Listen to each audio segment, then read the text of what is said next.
حدیث شریف میں موجود ہے۔ حدیث کے بیان کرنے والے حضرت عبداللہ ابن عباس رضی اللہ عنہ فرماتے ہیں کہ ایک مرتبہ حضرت اقدس نبی کریم صلی اللہ علیہ وسلم کے ساتھ ہم صحابہ کرام کی جماعت مینا میں تھے۔ مینا ایک جگہ ہے، اللہ آپ کو دکھائے گا انشاءاللہ، ضرور ہم پہنچیں گے اور اس جگہ کو اپنی آنکھوں سے دیکھیں گے۔ مینا میں تھے، یمن کی ایک جماعت، یمن کے رہنے والے لوگوں کی ایک جماعت حضرت اقدس نبی کریم صلی اللہ علیہ وسلم کی خدمت عالیہ میں حاضر ہوئی اور حضرت نبی کریم صلی اللہ علیہ وسلم سے آ کر فرمایا، یا رسول اللہ صلی اللہ علیہ وسلم، ہمارے ماں باپ آپ پر قربان ہو جائیں، ہمیں حج کے فضائل سے آگاہ فرما دیجئے، یعنی حج کرنے پر اللہ رب العالمین ہمیں کیا دینے والا ہے۔ اس لیے کہ آدمی کے مزاج میں جب فضیلتیں سامنے آتی ہیں تو اس کا بولو کرنا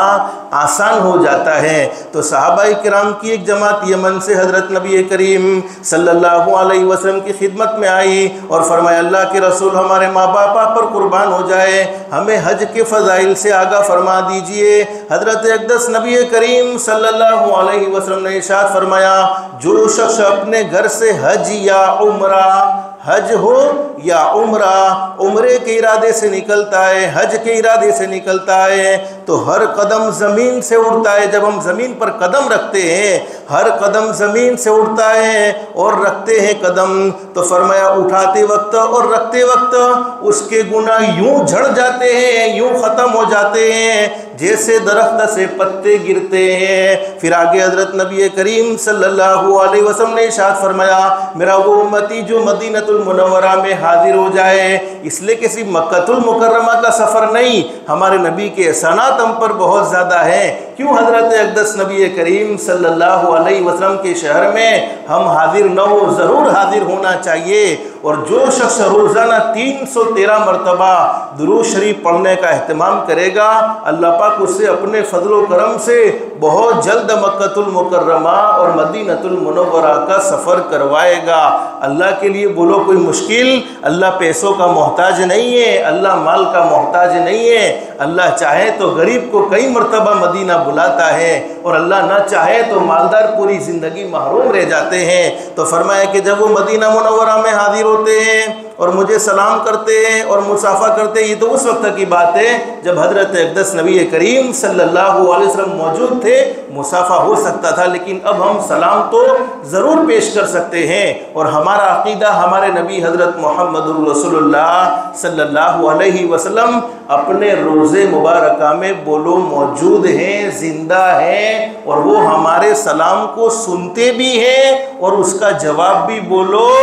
دیتے ہیں۔ یہ ہم سب کا عقیدہ ہونا چاہیے۔ فرمایا نبی کریم صلی اللہ علیہ وسلم نے مجھے سلام پیش کرتا ہے تو فرشتہ اس کا سلام مجھے کہتے ہیں۔ پھر جب فرمایا نبی کریم صلی اللہ علیہ وسلم نے، اللہ کے نبی حضرت محمد رسول اللہ صلی اللہ علیہ وسلم نے ارشاد فرمایا، ذوالحلیفہ، یہ ایک میقات ہے۔ جب ہم مدینہ المنورہ سے مکہ المکرمہ کے لیے روانہ ہوتے ہیں تو مکہ المکرمہ میں جانے کے لیے احرام باندھنا لازم ہوتا ہے۔ تو جہاں سے احرام باندھا جاتا ہے اس جگہ کو ذوالحلیفہ کہتے ہیں۔ ذوالحلیفہ کے میقات پر پہنچ کر غسل کرتا ہے، نہاتا ہے تو اللہ رب العالمین اسے گناہوں سے پاک اور صاف کر دیتے ہیں، زندگی کے سارے گناہوں سے اس کے معاف کر دیے جاتے ہیں۔ پھر فرمایا نبی کریم صلی اللہ علیہ وسلم نے، جب وہ احرام کے 2 کپڑے پہنتا ہے تو اللہ رب العالمین اس کے اعمال کی نیکیوں کو، یعنی جتنے نیک اعمال وہ کرتا ہے، اثر نو یعنی نئے سرے سے اس کی ابتدا ہوتی ہے، شروعات ہوتی ہے، چونکہ زندگی کے سارے گناہ بولو معاف ہو چکے ہیں۔ اور جب وہ کہتا ہے لبیک اللہم لبیک لبیک لا شریک لک لبیک ان الحمد والنعمت لک والملک لا شریک لک، جب وہ لبیک سے پکارتا ہے اللہ پاک اس کے جواب دیتے ہیں لبیک و سعدیک، میرے بندے تو نے مجھے پکارا ہے، میں حاضر ہوں، بتا کیا کہنا چاہتا ہے۔ جواب میں اللہ پاک کہتے ہیں لبیک و سعدیک۔ پھر اللہ رب العالمین جواب میں ارشاد فرماتے ہیں، اللہ رب العالمین جواب میں ارشاد فرماتے ہیں، میرے بندے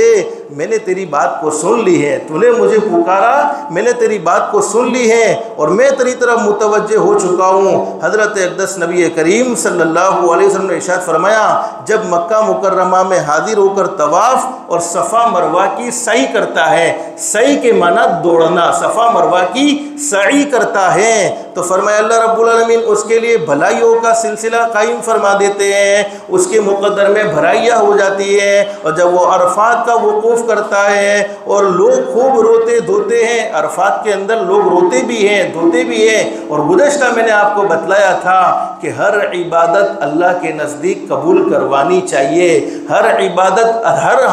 ہماری زندگی کا ہر عمل ایسا ہونا چاہیے کہ ہم اللہ کو پیش کر سکیں اور اس عمل سے ہمیں مغفرت کی امید ہو، اس عمل سے ہمیں اللہ سے اجر ملنے کی امید ہو۔ تو فرمایا کہ جب لوگ روتے دھوتے ہیں، اللہ کے سامنے روتے ہیں، اللہ رب العالمین ساتوں آسمانوں کے فرشتوں کے سامنے ان پر فخر فرماتے ہیں، اور اللہ رب العالمین فرماتے، اے میرے آسمان کے فرشتوں،